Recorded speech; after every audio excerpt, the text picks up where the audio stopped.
आताची सर्वात महत्त्वाची आणि मोठी बातमी, ज्या बातमीची भीती संपूर्ण भारताला होती, अखेर तेच घडलंय। गेल्या 4 वर्षापूर्वी आलेल्या कोरोनाने अनेक जणांचे संसार उद्ध्वस्त केले। अनेक लोकांनी त्यांचे जवळचे लोक यात गमावले, तर अनेक जणांच्या उपजीविकेची साधने देखील हिरावली गेली। जगात कोरोनाने हाहाकार माजला होता। भारतातही कोरोनामुळे अनेक लोकांचे मोठे नुकसान सहन करावे लागले आहे। आणि हे काय कमी होतं, म्हणूनच नुकताच चीनमध्ये पुन्हा एकदा HMPV नावाचा दुसऱ्या व्हायरसने हाहाकार माजवला आहे। चीनमधील लोकांना त्यांची हॉस्पिटलं ही या HMPV व्हायरसमुळे देखील कमी पडू लागली आहेत। आणि सगळ्यात गंभीर बाब म्हणजे याच व्हायरसचे 2 रुग्ण आपल्या भारतातील बेंगलोरमध्ये आढळलेत। 8 महिन्याच्या 2 छोट्या बाळांना या HMPV व्हायरसची लागण झाल्याचं नुकतंच हॉस्पिटलकडून जाहीर करण्यात आलंय।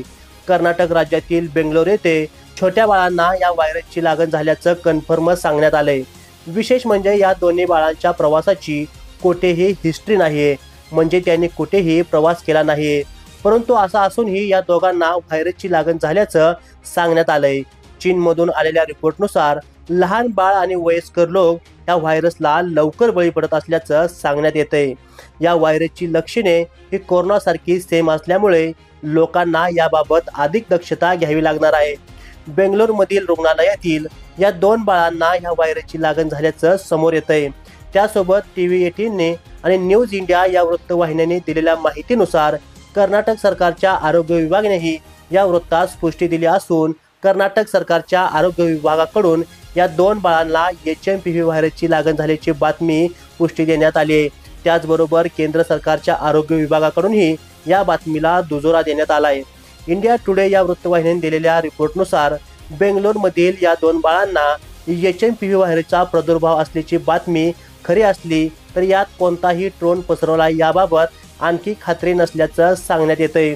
त्याचबरोबर या व्हायरसचा धोका किती प्रमाणात आहे हे देखील अजून स्पष्ट करण्यात आलं नाही। आता तर हा व्हायरस कोरोनासारखाच मानवाची श्वसन प्रक्रिया बाधित करतो। लोकांना यामुळे श्वास घ्यायला त्रास होतोय। हा व्हायरस प्रामुख्याने लहान मुलं, त्याचबरोबर वयोवृद्ध व्यक्ती आणि ज्या लोकांची रोगप्रतिकारक शक्ती कमी आहे अशा लोकांना होतोय असं सांगण्यात येतंय। त्याचबरोबर या व्हायरसची लक्षणे जवळपास 3 दिवसानंतर आपल्याला दिसून येतात। सर्दी, खोकला, नाक बंद होणे, घसा खवखवणे आणि श्वास घ्यायला त्रास होणे ही साधारणपणे याची लक्षणे आहेत। त्याचबरोबर काही जणांना न्यूमोनियाचाही त्रास होतोय। चीनमध्ये ह्या व्हायरसचा प्रादुर्भाव मोठ्या प्रमाणात पसरल्यामुळे संपूर्ण जगामध्ये या व्हायरसबद्दल मोठ्या प्रमाणात खबरदारी घेण्यात येते।